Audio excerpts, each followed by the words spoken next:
to say no is one of the most difficult tasks for me, and especially when it comes to friends, family, even people that you have worked with or work around. Anybody who is in need is always very difficult for me to say no.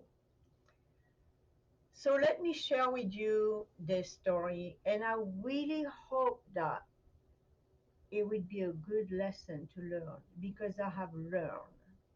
I have learned, my friend, how to say no. Many years ago, when I was a licensed cosmetologist, I was running two beauty salons and I was very, very busy. I was doing very well. And I had a friend of mine who herself was a single mother with three children like me. And we had known each other for many, many years. And then we drifted apart. She was busy with her kid. I was busy with mine. But her kids were much younger than mine.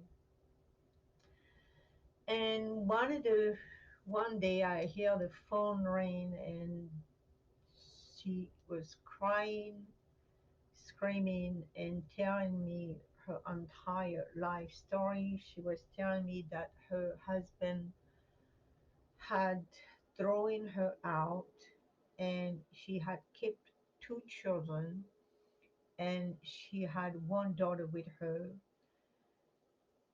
And I was really devastated when she told me that. This is was very sad, and of course all the details that I would not reveal. I told her, well, you at the right time at the right place because my middle daughter just moved out. So now I do have a bedroom that you can use. And I say, don't worry. I will help you the best I can. But understand that you cannot stay. I don't want to live with anybody. I have my children, and if they want to come back, they are always can come back if they want to. So I want to leave my house open to them and for them. But I say I will help you. So I helped her. I hired her in a different beauty salon, and then things were okay until one day I came home, and when I opened the door, I couldn't believe it. Everything in the entire house that belongs to me was gone. The couch, the table, the TV, the chairs. I could not recognize anything that was in the house that belonged to me. She had replaced the entire house. I was just stunned. I couldn't believe it. And then for 1 minute, I just thought maybe I'm in the wrong house. And I came back. And then she finally walked out of the bedroom and told me, well, good, you're home. I made you some nice dinner. And I said, well, thank you, but what happened to my furniture? And she said, you don't expect me to stay in these ugly furniture and these dishes with out of date. How can you stay, live like that? But I say to her, but I am sorry, but I can't, I have three children. I can't afford it.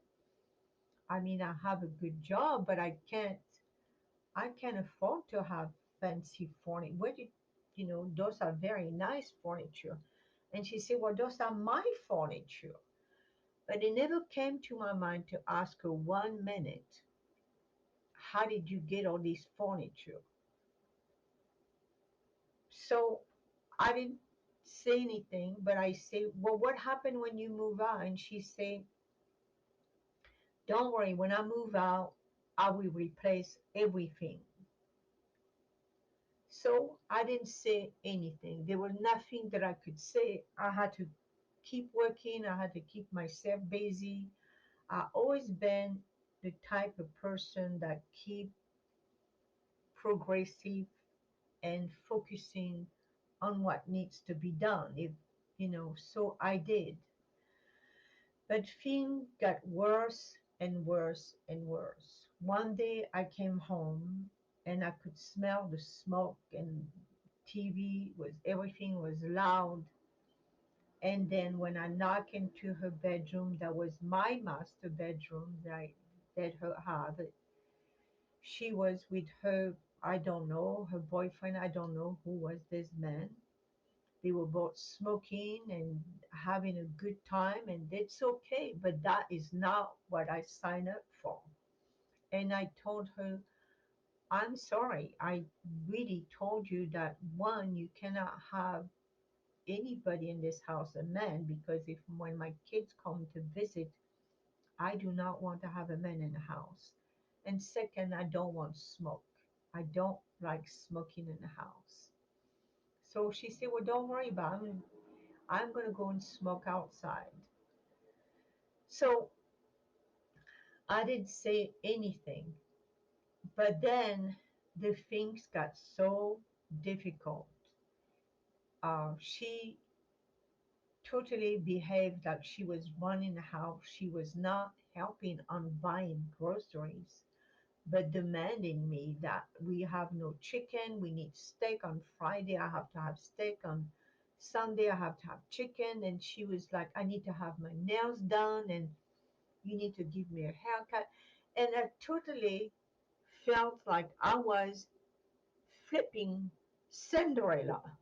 It's like that's the way I felt. I felt like was Cinderella, but the other side of, and somehow I couldn't deal with it. So I told her, I'm very sorry, but you're going to have to go because you've been here for a long time. And yes, she was there for a long time. And she said, well, I would go on my time. And I said, well, you could go, okay, if you don't have any, but you have to help somehow. And she said to me, you don't expect me to save my money and give you some money.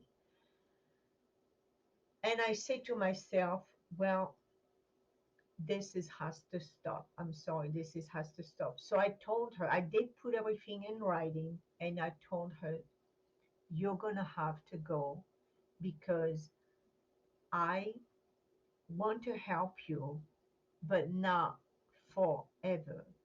I've been spending more money on light, on gas. You know, I wish I could help you more, but it looks like I'm at the end of helping you, and you will need to go. So she didn't agree with that. She said, I'm not going anywhere until I'm ready to go. And unfortunately, I had to take her to court and I had to move her with the courthouse. And so she did finally move just before the court date. And but when she moved, she took everything with her. And when I opened the house was totally empty. And I couldn't believe it. I mean, she had took everything, no couch, nothing. She didn't, it was not a note, no thank you, no sorry, no nothing. She had left. So this story is not the end because this person right here came back into my life two more times after that. I did forgive her. I never mentioned anything about the furniture, but I did help her one more time. 5 years down the line, one time we had an interview, and again, I was the manager, and guess who was there? There she was. I am the type of person that I would never say to someone, you have to sleep on the street and you don't have a job, I will always do my very best to give someone a job, especially if I have the power to give someone a job. So I did give her the job, but her behavior never changed. She was late for work, and when she came to work, her hair was not done, her makeup was not done. And when I told her that we have rules and regulation, and she knows that as a cosmetologist, you're supposed to come to work, your hair has to be done, your makeup has to be done.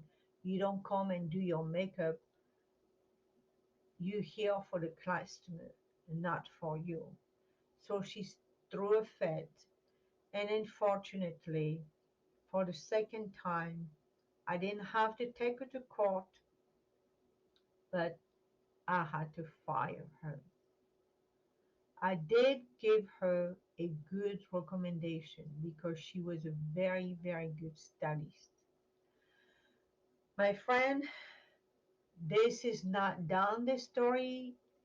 Another 20 years down the line, one time I heard the phone ring and she did call me. And I say, I'm glad that you're doing okay. And she had the same similar scenario. But at that time, I told her, well, I have someone in my life now. I'm so sorry. And I said, I will pray for you that your life will be peaceful. So my story today, my friend, is to for you. If in your path or in your life you find someone that needs help, refer this person to a professional. Don't take these people in your house, because when you take them in your house, you have to have 90 days, you have to take them to court, you have to take time away from court. It is not free when you take somebody to court. And in my case, she took everything, so I had to replace everything. And she brought a lots of chaos into my beauty salon for the second time around. So please be kind, always be kind, forgive, but do not forget. And learn that in some time in your life, you have to say, I will pray for you. I'll find a place for you. I will find a job for you. I will give you a very good recommendation. But at this present time, I'm sorry, I will not take you in. This is my story for you today. This is Madame Printemps, Chantal Pons. I hope that you learned something today, a good lesson. I see you next time. Au revoir et à bientôt. Merci.